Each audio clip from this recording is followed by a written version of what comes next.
Hi guys, welcome to my vlog. Babasahin muna natin yun guys para mas kumapit ang semento.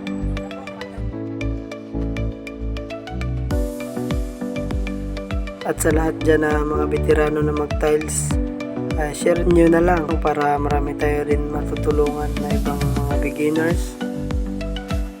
Tapos ayan, nalinisan muna natin yung gilid-gilid para walang mga dumi yung bato, at yan ang lalagyan natin ng tiles. Ito na po yung tiles natin. Dapat may miter yan, ganyan, para pagkabit natin okay siya sa kabila. Ito ipapakita ko sa inyo kung anong purpose ng miter na yan. Ganyan, paglagay mo dyan ayan, may miter na yan, di ba?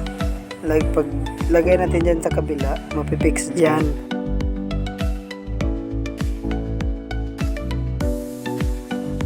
Tapos lagyan natin yan ng tile frame para hindi masyadong makita yung kanto niya at magandang tingnan.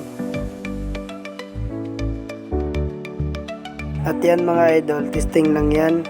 Papakita ko muna sa inyo kung paano ikakabit mamaya.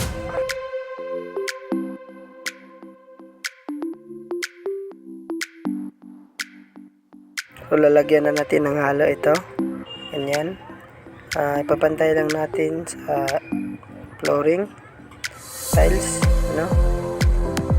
Tapos papayaran natin ng grout yung tiles para mas kumapit siya pag lagay natin. Ganyan. Yan.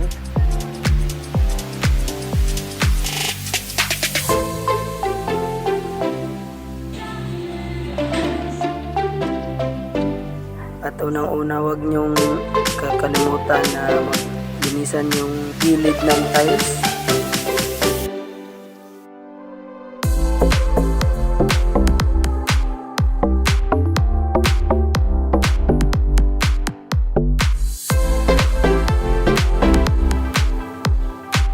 At ito na po yung resulta ng ating pagkakabit ng tiles mga idol.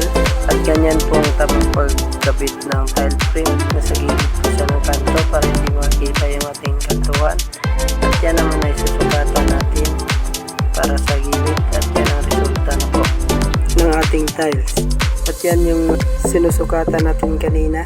At thank you mga idol.